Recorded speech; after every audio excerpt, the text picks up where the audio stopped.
السلام عليكم ورحمة الله وبركاته. ازيكم حبايب قلب؟ عاملين ايه؟ يا رب تكونوا بخير. وحشتوني كتير وكمان بحبكم كتير في الله. النهاردة يوم جديد بفناجين جديدة وابراج جديدة. النهاردة 24/8 فنجان جديد وحصرية على القناة على صفحة الفيس يا برج العقرب. ارجو منكم لو لسه ما اشتركتوش تشتركوا عشان تكونوا من ضمن اسرتنا، اسرة ام مازن في عالم الروحانيات، وكمان عشان يوصل لكم كل اشعار بكل فنجان ليكم انا بنزله. لو قدرتم ان انتم تعملوا شير او مشاركة للفنجان يبقى كتر الف خيركم. ساعدوني على النشر بالشير الكتير وكمان باللايك. اصحاب برج العقرب صلوا على رسول الله عليه افضل الصلاة والسلام، واتمنوا لنفسكم كل خير باذن الله تلاقوه. نقول بسم الله توكلنا على الله ولا حول ولا قوة الا بالله العلي العظيم. بسم الله الرحمن الرحيم.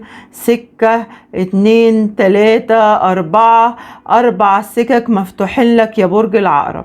في سكة سفر، لو انت ناوي على سفر بإذن الله السفر هيكون من نصيبك.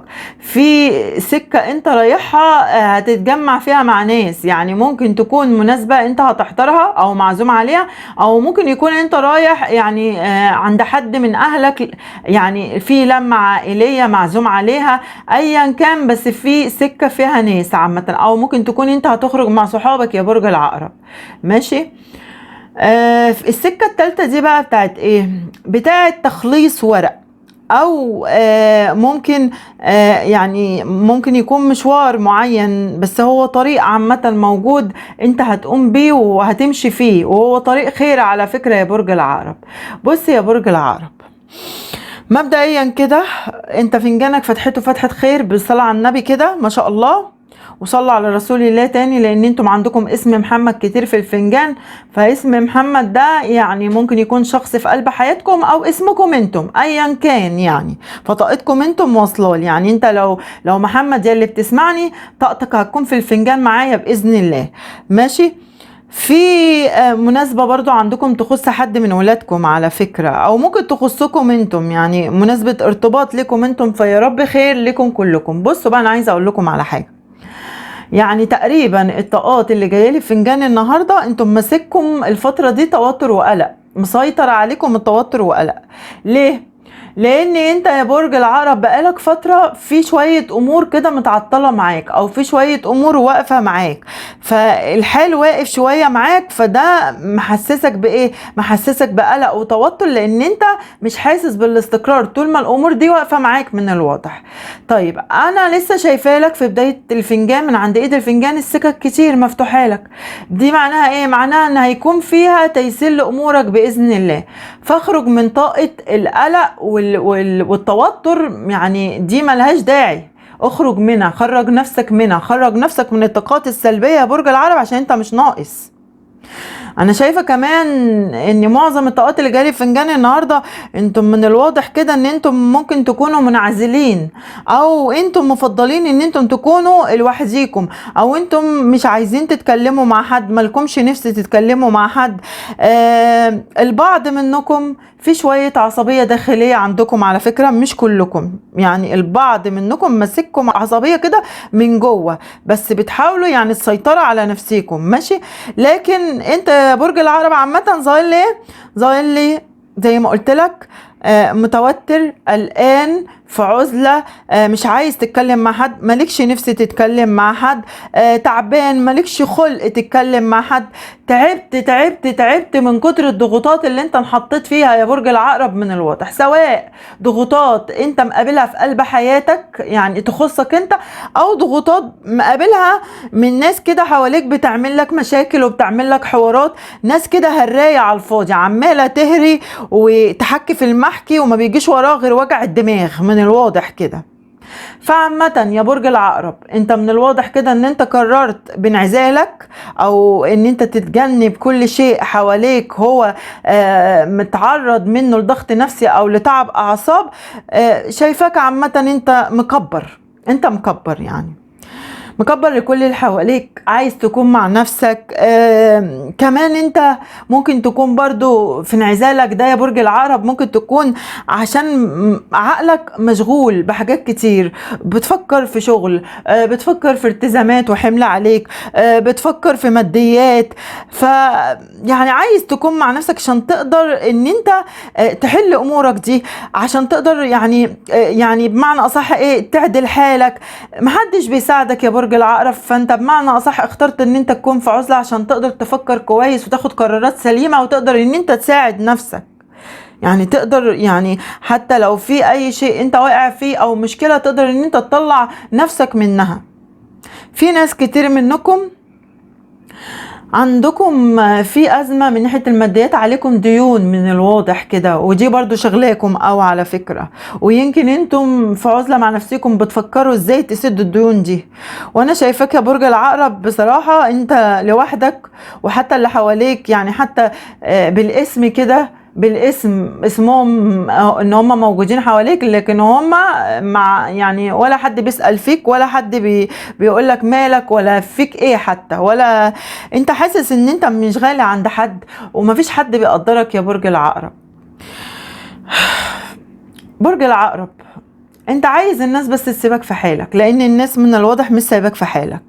برج العقرب بعد طاقات منكم ممكن الفترة دي يكون عندكم مشكلة مع حد يعني قريب منكم، من لحمكم من دمكم. يعني ممكن مع حد من اخواتك او امك او ابوك او عمة او خال او مرات عم مرات خال، حاجة زي كده. بس انت عامة هتتعرض لاستفزاز من ناس كتير حواليك، ويعني بسبب ان هم هيستفزوك هتتحط تحت ضغط نفسي جامد، فبالتالي هتتعصب، فبالتالي هيكون في خلافات عند ناس كتير منكم، في مشادات عند ناس كتير منكم مع الاهل.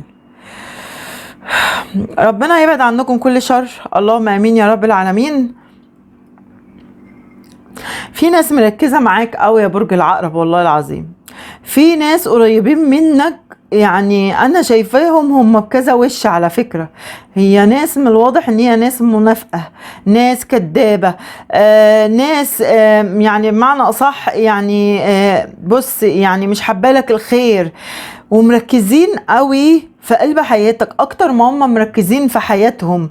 يعني ممكن تكون حياتهم بايظة، بدل ما يحلوا البوظان اللي في حياتهم، لا ده ممكن يكونوا جايبين السلبيات بتاعتهم وحياتهم البايظة دي ليك عشان خاطر انت تحل لهم مشاكلهم. فخلي بالك من الناس القريبين منك اللي هم بكذا وش، دول ظاهرين ليا، وظاهرين ليا كمان ان هم يعني مبينين ليك وش الطيبة، وش الحنان، وش الحب، ان هم خايفين عليك، وان هم بيحبوا لك الخير، وان انت غالي عليهم. لكن العكس صحيح يا برج العقرب على فكرة. فحرص يا برج العقرب من الناس اللي حواليك، ما تديش لحد الامان، ولا تدي لحد الثقة، ولا بص يعني ولا حتى يعني بص تقول حتى اي شيء عن نفسك او عن اسرارك يا برج العقرب. برج العقرب بجد والله انت حواليك ناس يعني هم اعداء ليك وعاملين حبايب، ويعني بيتكلموا كمان عليك كلام مش كويس، يعني بيطعنوك في ظهرك كتير. يعني هم لما بيتجمعوا مع بعض اتفرج على اللي بيحصل. كله عند ربنا، عامة كله عند ربنا، وبإذن الله ربنا يرد لك غيبتك يا برج العقرب. بشرة حمل بإذن الله عند ناس كتير منكم، وبعض الطاقات منكم ممكن تسمعوا ان في مولود اتولد عند حد يعني الفترة دي. برج العقرب انا عايزة اقول لك على حاجة بالنسبة للعزاب، ماشي؟ عشان اللي انا شايفاه ده العزاب انتم حواليكم في ناس كتير معجبين بيكم على فكرة، بس يعني من الواضح كده ان انت يا برج العقرب يعني ايه باصص على حد، في حد ممكن يكون في يعني سوء تفاهم ما بينكم، بس انت على علاقة بيه. في حد انت بتحبه على فكرة يا برج العقرب، قلبك معاه وعقلك معاه ومشاعرك معاه، وانت يمكن بتراقبه كمان، ونفسك ان الحد ده او الشخص ده يرجع ليك، وانت يعني مش شايف حد من الناس اللي حواليك خالص، ولا مدي فرصة لحد حتى ان هو يتكلم معاك. لان انا يعني ظل ان في شخص جديد يمكن بيحاول يلمح ليك ان هو معجب بيك، بس انت مش مدي لحد فرصة، ولا عايز تدخل حد حياتك. فليه يا برج العقرب؟ برج العقرب اولا الشخص اللي انت في طاقة انتظار ليه، او الشخص اللي انت بتحبه ده، ولا اللي انت مش قادر تفك التعلق، ولا انك مش شايف غيره اساسا. انت مش شايف غيره على فكرة، انت معمي كأنه ساحلك يا برج العقرب. الشخص ده يعني شخص مؤذي، شخص ما ينفعكش، شخص نرجسي. فكروا كويس يا اصحاب برج العقرب، بالذات العزاب منكم. يعني انتم لسه على البر، ودايما بقول العزاب يا جماعه انتم على البر، انتم غير المنفصلين وغير المتجوزين، والله بقول لكم كده دايما. يعني تقدروا ان انتم يعني تتحكموا في نفسيكم، وتقدروا يعني انتم بطولكم معكمش عيال، يعني تقدروا ان انتم تتنازلوا وتتغاضوا عنهم، ولا حد راوي دراعكم ولا يعني مشي حياتكم صح. شوفوا ايه الكويس ليكم وادخلوا فيه، يعني وهاتوا الخير ليكم. ما تمشوش ورا الناس السلبية، ورا الناس المؤذية، ورا الناس اللي هتعيشك يعني طول عمرك ندمان ان انت عرفتها، الناس اللي بتصدمك على طول يا برج العقرب. برج العقرب يعني طاقات كتير منكم بصراحة انتم بتراقبوا شخص على فكرة، والشخص ده انتم بتراقبوه قوي قوي قوي، ويمكن طول اليوم بتراقبوه، وعايزين تعرفوا اخباره، عايزين تعرفوا هو بيعمل ايه، عايزين تعرفوا كل حاجة عنه. الشخص ده يمكن انت كمان لو في حد بتعرفه من طرفه يمكن بتسأله عليه كمان، فانت مشغول بالشخص ده وبأحواله عامة طول الوقت. وعايزه اقول لكم ان الرموز دي يعني الاولانيه بتنطبق على العزاب، دي بقى كده بتنطبق على العزاب المنفصلين منكم كمان، ماشي. فمن الواضح كده ان بعض برضو المنفصلين ممكن يكون الشخص ده انت بتحبه كل حاجة ونفسك ان انت ترجع له، بس من الواضح ان هو عامل لك قلق من ناحية معينة. يعني بالنسبة للمنفصلين الشخص ده على فكرة ممكن تكون انت شاكك فيه، او انت حاسس ان هو يعرف حد عليك، او شاكك في سلوكه عامة، فعشان كده بتراقبه، عشان كده بتسأل عليه وعايز تعرف عنه كل حاجة. عايز تعرف هو يعني مع حد ولا معهوش حد، دخل في علاقة تانية ولا ايه احواله، بيغلط بيعمل ايه، عايز تعرف عنه كل حاجة ومشغول بيه. ايا كان وضعكم انا شايفه ان الشخص ده مش كويس، سواء منفصلين بجد والله، يعني سواء منفصلين خدتوا القرار ده يعني وانفصلتوا انفصال نهائي، مش منفصلين ومفيش انفصال نهائي. بمعنى هوضح النقطة دي، بمعنى انا دايما بشوف في منكم متجوزين ومنفصلين بس ما اتطلقتوش عند المأذون، مفيش طلاق نهائي، بتبقوا منفصلين بعيد عن بعض.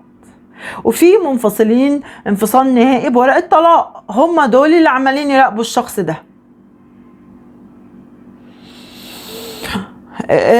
مش عارفة اقول لك ايه، بس انت عامة في شغلك في امور عاملة لك ازعاج، في شغلك انت مش مرتاح الفترة دي يا برج العقرب، في مشاكل، مضغوط قوي في شغلك لدرجة ان انت يمكن بتفكر ان انت تغير شغلك، او يمكن بتفكر ان انت تمشي من شغلك. كمان انت بتعمل مجهود زيادة عن اللزوم، ومفيش تقدير، يعني مفيش تقدير كويس انت بتشوفه بيجيك زيادة ترقية، فدي حاجة مضايقاك، دي حاجة خانقاك. ممكن كمان يكون انت شايف ان شغلك ده مش قادر يغطي طلباتك والتزاماتك، يعني بمعنى الدخل اللي جاي لك من الشغل مش مقضي احتياجاتك والتزاماتك عامة يعني، فيمكن انت بتفكر ان انت تمشي من الشغل. عشان كده انا شايفة ناس كتير منكم بيدوروا على فرصة شغل تانية، او ممكن كمان تكونوا بتدوروا على الاحسن كمان فرصة شغل بسفر، فيعني عايزين تحسنوا من وضعكم المادي من الواضح كده.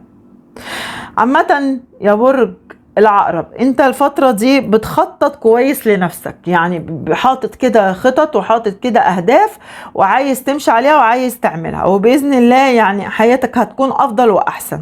تفكيرك كويس يا برج العقرب. برج العقرب بعض الطاقات منكم انتم على معرفة بشخص روحاني، في تواصل هيحصل ما بينك وما بين شخص روحاني، لا اما هتتصل بيه، لا اما هتقابله هتتكلم معاه. بس عامة في امر معين شاغل بالك انت عايز تحله، او ممكن يكون في مشكلة انت واقع فيها وعايز الشخص الروحاني ده يساعدك فيها. في كمان حاجة تخص اكتشاف اثار عندكم، يعني ده لبعض الرجالة منكم على فكرة. بعض الرجالة من برج العقرب بتدوروا، بتكشفوا على مكان عندكم شاكين ان هو فيه ذهب، اثار. ده بعض الرجالة مش الكل، ماشي. في امضة باذن الله هتمضوها على ورق، وان شاء الله تكون امضة خير عليكم وهتفرحكم باذن الله، او ممكن يكون عقد انتم هتمضوه. في صلح عندكم بالنسبة للمتخاصمين او المتباعدين عامة، عندكم صلح باذن الله. بصوا بقى، الناس المتجوزة منكم اللي كان عندهم مشاكل بسبب خيانة او بسبب اكتشافك يا برج العقرب لوجود طرف ثالث مع الشريك، انا شايفة باذن الله ان انتم عندكم خروج للطرف الثالث ده نهائي باذن الله من حياتكم، والشريك هيتعدل معاكم وهيمشي زي الالف معاكم، لان من الواضح ان انتم ربيتوه صح، يعني بمعنى اصح، ماشي. بالنسبة بقى لبعض المتجوزين اللي الفترة دي عايشين في ضغط نفسي جامد، بسبب ايه؟ بسبب تصرفات الشريك اللي معاهم. شريكك عامل لك مشاكل، او هو ضغطك بالتصرفات بتاعته اللي هو بيعملها وبيجي من وراها مشاكل. فبالتالي في ناس كتير منكم متجوزين، انا شايفاكم الفترة دي انتم ماسككم عصبية جامدة قوي، ويعني هين عليك والله تاخد الشريك بتاعك بقلمين. مش عارفة بالظبط في ايه، بس في خلافات عندكم، خلافات يعني كلها خلافات متكررة بسبب اسباب متكررة، بسبب تصرفات الشريك المتكررة والغلطات بتاعته المتكررة اللي انت دايما بتحذره منها وهو متعمد ان هو يعملها، يعني بصراحة. فانا مش عارفة هل هو بيستفزك، هل هو قاصد ان هو يطلعك عن شعورك، ولا هل هو حد عبيط، يعني مش فاهمه. انت ادرى برضه بشريكك، بس من الواضح ان اغلبيه المشاكل عندكم سببها كده، سببها ان الشريك بيعمل تصرفات بتنرفزك وبتضايقك على فكره، وانت بتحب الشريك وبتتعامل معاه زي البيبي كده، يعني بتبقى خايف عليه، بتحب ان انت تساعده، بتحب ان انت توجهه، بتحب ان انت تتكلم معاه، بس هو بيعمل برضو عادي. يعني شريكك من الواضح ان هو عنيد يا برج العقرب، ومش بيهمه حتى لما بيكون في مشاكل يعني او خلافات ما بينكم، يعني عادي لو انت خدت منه جنب او عزلت نفسك عادي، مش بيهمه، في عند جامد قوي عنده. ربنا يهدولك يا برج العقرب. ده لمعظم الطاقات منكم اللي عندكم مشاكل متجوزين الفترة دي، وفي بعض الطاقات منكم المتجوزين عندكم مشاكل سببها أطراف تالتة على فكرة، سببها أطراف تالتة من أهل الشريك. يعني بعض الطاقات منكم انتم معاكم شريك ودني لأهله وبيتكلم مع أهله على خصوصياتكم وعلى بيوتكم وعلى حياتكم وعلى أسراركم، ودي حاجة انت مش بتحبها يا برج العقرب، ويمكن ده سبب من ضمن الأسباب اللي عند بعض الطاقات منكم، يعني ده سبب من ضمن الاسباب اللي بينشأ عليها مشاكل وخلافات على فكرة، ان الشريك يعني بيعمل الحاجات دي، او انت معرفه ان الحاجات دي بتضايقك وبتنرفزك وبتخنقك، ويمكن بتقوله انا ما بحبش حد يعرف حاجة عني. على العموم مشاكلكم باذن الله هتخلص على خير، بس انتم حاولوا في مشاكلكم يعني ما تخلوش حد يتدخل ما بينكم، يعني مشاكلك حلها ما بينك وما بين الشريك يا برج العقرب، وهي هتتحل باذن الله، ماشي. وخلي بالك شريكك بيحبك على فكره، يعني رغم العمايل اللي هو بيعملها دي انا شايفاه هو بيحبك على فكره. ربنا يبعد عنكم كل شر، اللهم امين يا رب العالمين. عايزه اقول لكم على حاجه، في مبلغ حلو هيجيلكم باذن الله، في مبلغ حلو هتمسكوا الايام دي يا برج العقرب باذن الله، بس انت حاول تحافظ على مصاريفك، لان انت مصاريفك كتير وبتصرف كتير على فكره. في رساله او مكالمه هتجيلك من شخص على فكره، والشخص ده زي ما قلت لكم انتم على خصام معاه او بعد ممكن، او في مشكله حصلت ما بينكم وبينه، ممكن كمان يكون في بلوك حاصل ما بينكم وبين بعض، البلوك ده هينفك باذن الله، ماشي يا حبايبي. لو انت تعبان الفترة دي او مخنوق يا ريت تحصن نفسك، لان انت العين عليك على فكرة، والعين هي السبب في التعب اللي عندك، وبسبب الخنقة، وبسبب امور كتير مخليك حتى يعني كسلان، مالكش نفس، متضايق، مضغوط. عندك انت طاقة الحسد جامدة قوي يا برج العقرب، فحصن نفسك. ماشي يا برج العقرب. بسم الله الرحمن الرحيم. برج العقرب، لو بتنزل صور ليك على الاكونت بتاعك، خف منها، خفي منها والله، لان انتم شكلكم كده غاويين حاجه زي كده، ودي مش اول مره اشوفها. ماشي يا حبايبي. بالنسبه بقى للمنفصلين، بصوا المنفصلين عندكم رجوع باذن الله، بس انا شايفه ان الشخص اللي انتم انفصلتوا عنه ده شخص لا يصلح للرجوع. يعني انا شايفه كده، انت تشوف ايه دي بتاعتك انت. يعني انت لما يجي يرجع لك الشخص ده، توافق عليه او ما توافقش دي بتاعتك انت يا برج العقرب. بس الشخص ده من الواضح ان سبب انفصالك عنه طبعه، وهو طبعه ايه؟ طبعا ان هو متعدد، طبعا ان هو شخص ما بيملاش عينيه يعني واحده بس في حياته. فدي حاجة كانت أذاك، ودي حاجة كانت تعباك، ودي حاجة كانت عاملة مشاكل كتير ما بينكم، كانت عاملة لك استفزاز، وكنت دايما بتتعصب، كنت دايما بتتضايق، وكنت على طول بتقفشه في الوضع ده. فخلي بالك يا برج العقرب، يعني أتمنى ان انت تفكر شوية في الأمور دي وفي رجوع الشخص ده. يعني كلكم عايزين الشخص اللي من الماضي، وبتفكروا في الماضي وذكريات الماضي وحكايتكم، ما يعلم بقى الا ربنا. بس ليه ما تفكوا التعلق يا جماعة؟ فكوا التعلق. على العموم انا شايفه المنفصلين انتم بتراقبوا الشخص اللي انتم انفصلتوا عنه، ونفسكم ان هو يرجع ليكم وياخد الخطوه هو، بس الشخص ده عنيد، والشخص ده متعدد، والشخص ده غلط وغلب فيك كتير وظلمك كتير، وكمان الغرور اللي فيه والكبر اللي فيه، والغرور اللي فيه، لان هو شكله مريض نفسي. مش بيعترف كمان بغلطه، ولا بيعترف باللي بيعمله في حقك. مستنيك انت اللي تجيله، مستنيك انت اللي تاخد الخطوة ناحيته. فهو الفترة دي ممكن يعمل حاجة تستفزك، ممكن يعني يعمل حاجة، اقول لك يعني ممكن يجي يتعرف على حد قريب منك مثلا، في حين ان الحد ده بلغك ويقول لك ان الشخص ده عمل معايا كذا ولا عمل معايا كذا، فانت تتنفس، فتضطر ان انت تتكلم معاه، من هنا يتفتح الكلام، من هنا يتفتح الرجوع، يبقى انت اللي جيت له لحد عنده. انا بقول لك يعني ده شخص يعني صورته الحقيقيه ظهرالي ان هو يعني لا يصلح ليك، وصورته الحقيقيه ظهرالي ان هو شخص بوشين. يعني هو ظاهر للناس ازاي؟ انا هقول لك هو ظاهر للناس ازاي. هو ظاهر للناس ان هو راجل بتاع ربنا، ان هو بيصلي، ان هو حاجج، ممكن عامل عمره، ممكن ان هو بيراعي ربنا جدا في بيته وفي عياله، وتمام التمام. لكن هو حقيقته انت اللي تعرفها يا برج العقرب، لان انت اللي عشرته وعشت معاه. خلي بالك يا برج العقرب.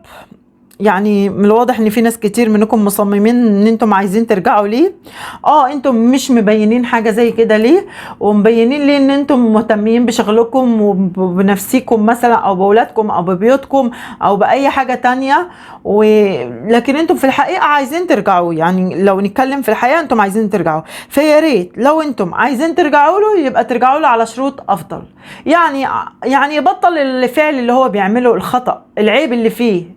مع اني اشك، يعني يبطل ان هو يعرف عليك حد، يبطل ان هو يعرف عليك طرف ثالث، ولو هو شخص ودني لاهله يبطل القرف ده، وما يدخلش حد من اهله. ده انتم عندكم عقارب من الاهل، عندكم اخوات عقارب، اخوات والله عقارب، سواء ستات ولا رجاله. ده غير ان في ناس كتير منكم متحاربه بطاقه سحر، في ناس كتير منكم عندكم انفصال بسبب طاقه سحر. ربنا يبعد عنكم كل شر، اللهم امين يا رب العالمين. خلي بالكم من نفسيكم. في ناس كتير منكم بالذات الناس اللي بتشتغل في السوشيال ميديا او في مجال الدعاية والاعلان، عندكم شهرة باذن الله، وعندكم رزق حلو هيخش لكم على خير باذن الله.